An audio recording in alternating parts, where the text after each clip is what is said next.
যখন কোনো বান্দা সূরা ফাতিহার একটা করে আয়াত বলে আলহামদুলিল্লাহি রাব্বিল আলামিন, সঙ্গে সঙ্গে আল্লাহ জবাব দিয়ে বলেন হামিদানি আবদি, বান্দা তুই আমার প্রশংসা করলি।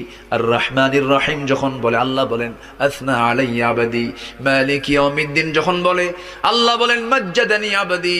এরপরে যখন বলে ইয়াকা না'বুদু ওয়া ইয়াকা নাস্তাঈন পর্যন্ত যখন বলে আল্লাহ বলেন বান্দারে তুই আমার কাছে কি চাস, প্রাণ খুলে চারে বান্দা। ইহদিনাস সিরাতাল মুস্তাকিম থেকে শুরু করে নিয়া ওয়ালাদ-দাল্লিন পর্যন্ত যখন বান্দা বলে তখন আল্লাহ বলেন বান্দা নামাজের মধ্যে এমন প্রেমের খেলা খেললি বান্দা, তুই যা চাইলি সব আমি আল্লাহ কবুল করলাম।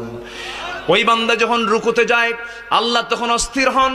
ওই বান্দা যখন সিজদায় যাওয়ার জন্য প্রস্তুতি নাই, সমস্ত ফেরেশতাকে ডাক দিয়ে বলেন ও ফেরেশতারা, এই বান্দাগুলো আমাকে দেখলো না, রাসূলকে দেখলো না, কোরআনকে দেখে হাদিসকে বিশ্বাস করে আমাকে খুশি করার জন্য তার সবচেয়ে সম্মান